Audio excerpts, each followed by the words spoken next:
Hey everyone, it's Lindsay, and I wanted to share with you some stuff that I've been reading in the Bible recently, some things that God has been speaking to me personally about what I'm going through and the heart healing He wants to take me through in this time. Now, recently, my conversations with God have been around essentially the way that past traumas in my life, past negative experiences are showing up currently in the way that I react to certain situations with certain types of people. And I'm 100% convinced that this is something that I need to deal with, and it's not something that I need to really worry about the other person or how they're showing up, but this is something that I need to go on a journey with God about. And so I've been, trying to keep that self-awareness and praying about things and asking for prayer from other people in my life. And yeah, so recently in this time of deep diving into asking God for healing and asking God to reveal things to me and help me to overcome certain tendencies and patterns and trigger points in my life. One thing that God spoke to me recently through another person was, come and join me in my grace. That was God speaking to me. And I wrote that down in my journal along with a few other things. And as the days have gone past, I've been asking God, what does it mean to join you in your grace? And first of all, I want to share this image that He brought to mind when I first began to pray that. And now I don't know how many of you guys are aware, but if you go to my Instagram page and you scroll all the way back, there will be a picture of two blue bikes. Now, there will be some other pictures of me with just a blue bike or the blue bike by itself, and I want to just talk about the blue bike for a little while. Now, the blue bike, when I was at university and I basically had no money, I had no vehicle, no car to get around, and when the semesters were finished, I would usually live on campus or near campus, and then I'd have to fend for myself as far as food. And so I would have to go into the town 10 minutes away and pick up some groceries and either take a bus or walk or catch a ride with somebody.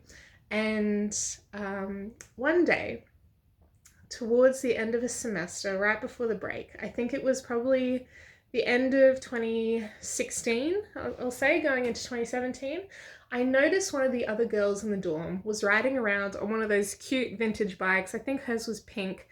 And I was like, you know what? I think I need to get a cute vintage bike. That would be really a great investment for me. And so I did a bit of research and checked out how much it would cost, and I saved up enough money and I finally got my vintage bike. And I got some friends to help me assemble it and put it together. And then from that point onwards, when I was at Avondale, I was basically known to be that weird blonde girl riding around the entire campus barefoot, no helmet, just free, right? And I loved that bike so much. I would leave it unlocked in front of any building that I happened to walk into, and I would just leave it out the front of the girls' dorm, and everybody knew that it was my bike. And I would literally ride from one building to the next, even if it was like a 20-meter walk. I didn't even care. Like, it just came with me everywhere. Although sometimes people would say, oh, Lindsay, we saw your bike out the front, and we just figured that you'd be around here somewhere. But sometimes I would show up on the other side of campus because I walked and I just left my bike on the other side of campus, and then I'd come back later and I'd grab it. Like, I just kind of left it around. It was my thing and I loved it. It was like a very small community there, not a heap of students living on campus or even coming on campus. And so like a couple of hundred, and we all basically knew each other. And so it was just this really sweet thing. And I would ride, oh, my favorite thing was around sunset each day, especially in 2018. That particular year, I just really got into riding my bike around the campus on all the tarmac. And there's this long road, which is called College Drive, that would go from the university up to the main street where the little town was. And so I would ride up and down that street, and there was like all these paddocks with goats and cows and sheep and all these things along College Drive, and some cute little cottages where some of the staff lived and everything. And I just loved riding up and down there. And every day around sunset, whether it was right before or right after dinner, I would go and ride my bike. And I just loved it. And I basically, I felt like the bike was my best friend. Because when all the other students were off studying and doing their thing, and I had finished my studies for that period of time for the day or whatever, I would just go and ride my bike. And I just had a ball, and I loved it so much. And it was just so good. I would ride my bike, and I would be riding, and I would come to a spot under a tree, and I would write a song or write poetry, and I just enjoyed that experience so much. And then one day during, I think it was maybe during the Easter holidays, I left my bike out the front of the girls' dorm unlocked as usual, and then I came outside and I noticed that it was gone. And I'm really good friends with the security guard, so I immediately went to the security guard and I said, hey, can we just check out the footage and see what happened to my bike? And it turns out a bunch of high school students from the nearby town had been walking around, wasting time on their school holidays, saw my bike, saw it was unlocked, and just stole it. And from there, we didn't know where it went.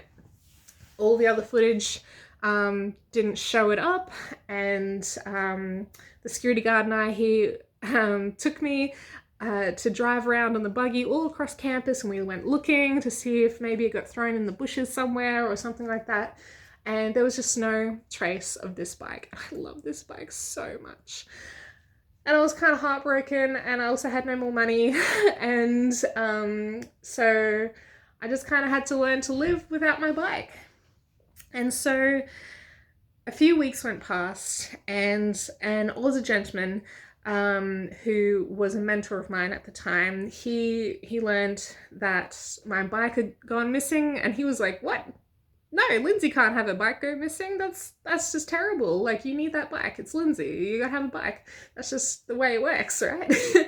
And so he was very, very kind, and he gave me the money to go and buy myself the same bike.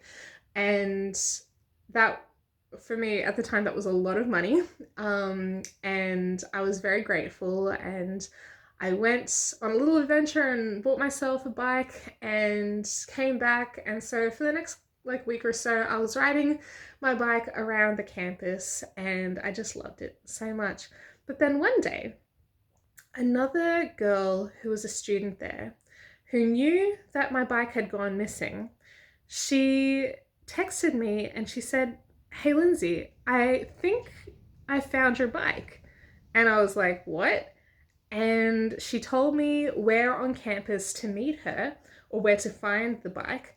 And I immediately took off. I think I was barefoot in a dress, and I was just running to the other side of campus, where the bike had been stashed in a shed that belonged to the marketing department, near the business hall, down in the corner where nobody ever goes.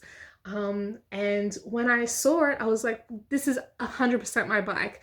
But the tire was flat, and one of the baskets was missing, and it was a little bit skewed, and it was clear that these teenage boys who had taken the bike must have just messed around with it and maybe hopped a curb and kind of just wrecked it and couldn't take it any further, and they just kind of hid it and stashed it in the shed. And so weeks had gone past, hadn't seen anything of it, got myself a whole new bike, and then my bike was back. It was there, and it was such an amazing experience for me. Like, yes, my bike was mangled. But then I asked another friend, another mentor who worked at the uni, and said, hey, my bike is back. Can you maybe help me take it into town so I can get it fixed? I don't know what I'm going to do with two bikes now, but I have two bikes, so let's go fix the original, which was my favorite one. Even though they were identical, like I just loved the original one better, of course. Um, and so I had two bikes, and I think that moment really revealed to me God, God's love for me and his provision for me. I just didn't understand why I needed two bikes, why one needed to go missing in the meantime. But it just really revealed God's character to me. And it filled me with so much joy. And I felt so special that that would happen. Um, Not that I enjoyed the process in of itself, but I really enjoyed what God did after everything was over. um, I just, yeah, when I was praying recently about God, what does it mean to join you in your grace? Because he said to me, join me in my grace. That was what came to mind. And actually, let me grab my journal because I wrote down a few points. And some of the things that this blue bike story brought to mind was that it's a representation of grace. The original bike, the second bike, like both of them together, all of it, all the stages. I went on adventures on this bike. I have so many adventure stories that are just kind of crazy that happened with this bike. I received God's provision multiple times when it came to this bike. I experienced a sense of freedom when I got to just ride around the university and around town and wherever I went. At that time, in that stage of my life, that bike represented freedom to me. I felt peace. I felt connection because that bike meant that I had this sense of ownership over the space that I was in, where I lived at the university, and I felt so connected to the people there and to the place itself. I would go during the time of the semester when everyone was like head in a book, like super crazy, trying to study. This one particular semester, I actually finished all of my assignments like a month before everybody else, and all I had to do was exams later. And so the last month of crazy assignment time for everyone else meant that I was actually just relaxing and getting work done. And so in those relaxing moments, I would just go up the street and sit under a tree and read a book or do my poetry or whatever it was, and I would feel rest. And I have my bike, parked next to me, and I'd be lying in the picnic blanket under the tree by the goats, just hanging out. This bike and this grace represents enjoyment. It represents a feeling of home, of mobility, along with that freedom I just talked about. Like, these are the things that the bike represented to me. And as I was jotting these things down, I also jotted this down. I said, God, you care about me. So why have I been feeling scared of you, scared of punishment or what you might do to me if I stuff up? Scared of the pressing of the wine or the ripping of the band-aids. And those are some other things that God has spoken to me in recent times about this healing journey, that there's stuff that needs to be ripped off like a band-aid, and I need to go through a pressing or a crushing like grapes go through to create new wine. And I don't like the sound of that, and it's made me feel a bit scared of this process. But at the same time, God is calling me into this grace, to join him in his grace. And I'm really grateful for this imagery of this bike because it just represents so many good things, right? And I just love it so much. Now, after the imagery of the blue bike, I also came across Romans chapter 5 verses 1 and 2. And I already have this underlined in, actually, this is my old Bible that I got when I was baptized when I was 14. It's the King James Version. I just happen to have a handful of Bibles and I just keep them dotted around my house. So this is one corner of my house that I'm in, and this one just lives here. So this is the one that I had underlined at some point after I turned 14.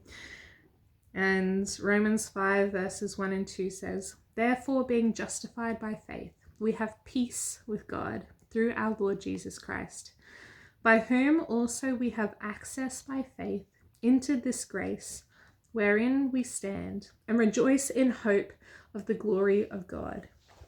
Now, the cool thing that I see in this passage, in these couple of verses that relate to what God has spoken to me, is in verse 2 it says particularly, by whom, so Jesus, by whom also we have access by faith into this grace, wherein we stand and rejoice in hope of the glory of God. So if God has been calling me to join him in his grace, and I've asked him, what does that look like? Like, what is in this grace? Where is in this grace?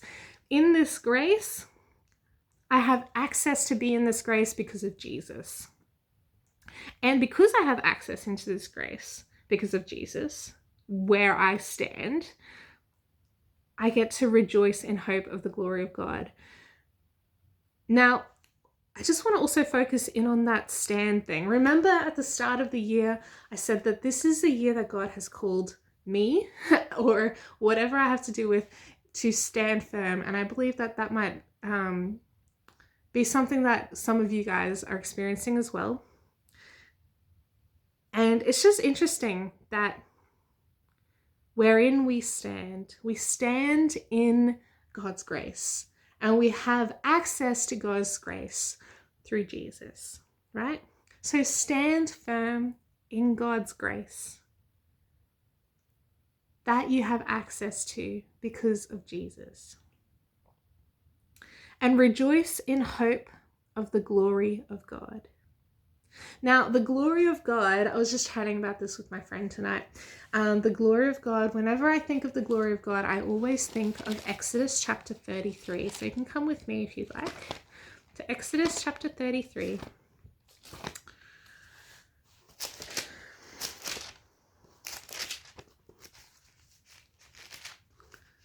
Exodus 33.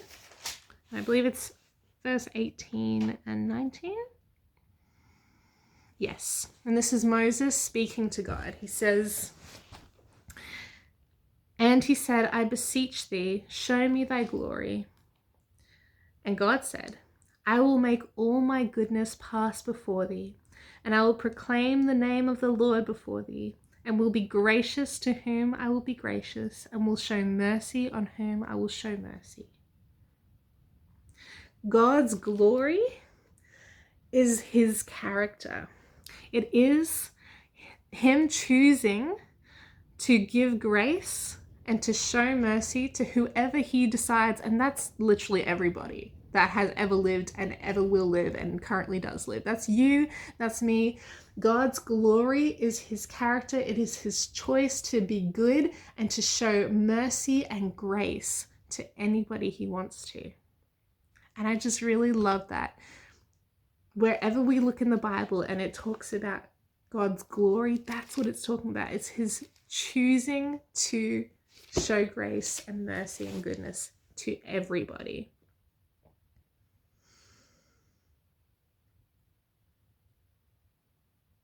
I don't know what this has spoken to you tonight, but I just wanted to share where I'm at the moment. I know I haven't really shown up online with these longer form videos that some of you guys have been asking for recently.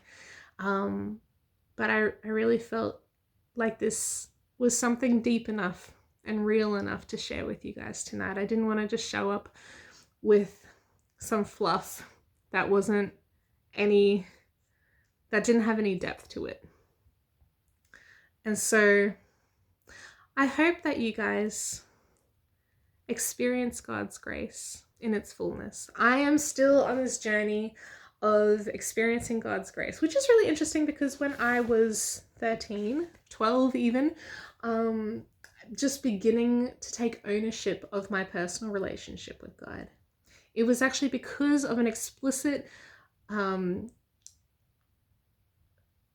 description of God's grace at church with a youth group skit one day that helped me to see that God had grace for me, even in all of my stuff ups.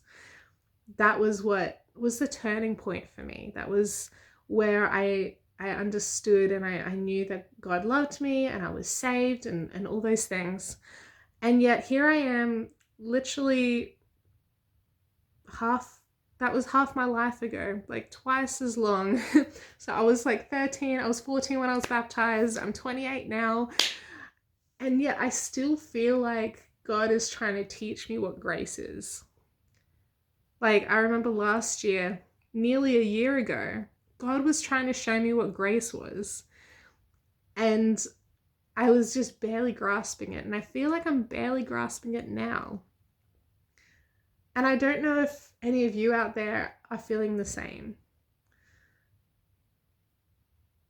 But I hope that this helps a little bit. I hope the image of the blue bike and all that it represented to me, and hopefully it represents similar things to you. I hope that gives you an idea of the type of grace that God gives us. The adventures, the rest, the enjoyment, the provision, the connection, the feeling of home, the freedom, the peace, the mobility. That is God's grace. It's not just the simple ticking the box of salvation. It is all the extra goodness that God gives us, all the extra mercy and choosing to love us and choosing to give us an abundant life full of joy and his peace and his presence. I hope this blesses you. I will see you again very soon. Bye.